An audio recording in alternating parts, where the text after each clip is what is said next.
السلام عليكم طالبين عزيز وخوش السلام ورحمة الله وبركاته برجع بسرتانا المامۆستا إسماعیل الصباح ئەمڕۆ پشتوانی خدای گەورە ڕاهێنانەکانی بابەتی خاڵبەندی شیکار دەکەین.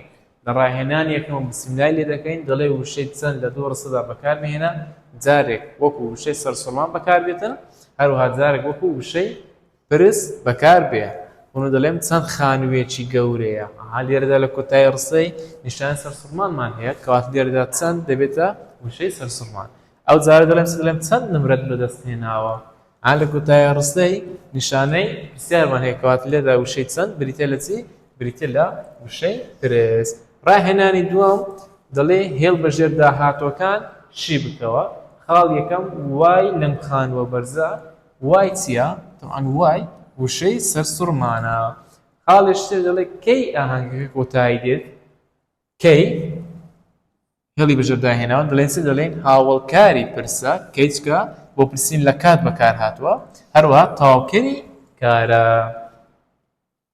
ڕاهێنانی سێیەم وەڵامی ڕاست هەڵبژێرە. خاڵ یەکەم لە کۆتایی ڕستەی ئای چ منداڵێکی ژیرە چ نیشانێکی خاڵبەندی دانرێتن تەمەش لە خۆت مشۆژ بکە مادەم ئایمان هەیە لە کۆتایی ڕستەکەی نیشانەی سەرسوڕمان دادەنرێتن. خاڵی دووەم کام لەم نیشانانە دادەنرێت بۆ ڕوونکردن و ناساندنی زیاتری وشەکە. تەبعاً ئەوە بۆ پرسیارکردن، ئەوە بۆ سەرسوڕمان، ئەوە بۆ دیاریکردنی ڕۆژ و مانگ و ساڵ کەواتە وەڵامی پا دوو خاڵ بەکار دێتن یاخود زوت خاڵ. خاڵی سێیەم بۆ گەورەترین وەستان لە قسەکردن بەکاردێتن. ئەوە چییە؟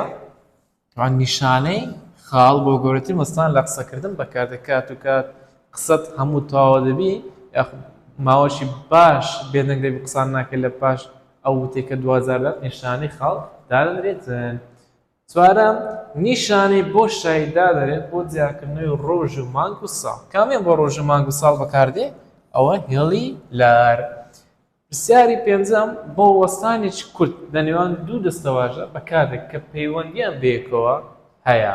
باشە هێڵی لار خاڵ نیشانە سەرسوڕمان یاخود وێرگوڵ ئەشتێڵی مامۆستا وێرگوڵ وەڵامی ڕاستە. لە مەلزەمەکەمدا کۆمەڵێک پرسیاری هەڵبژاردان دەرام تان سوودیان لێ ببینن تا ڕیکۆردیشتر و وانیشتر هەر شاد و سەرفراز و کامەران بن. سەلام عەلەیکوم وەڕەحمەتوڵڵاهی وەبەرەکاتوه.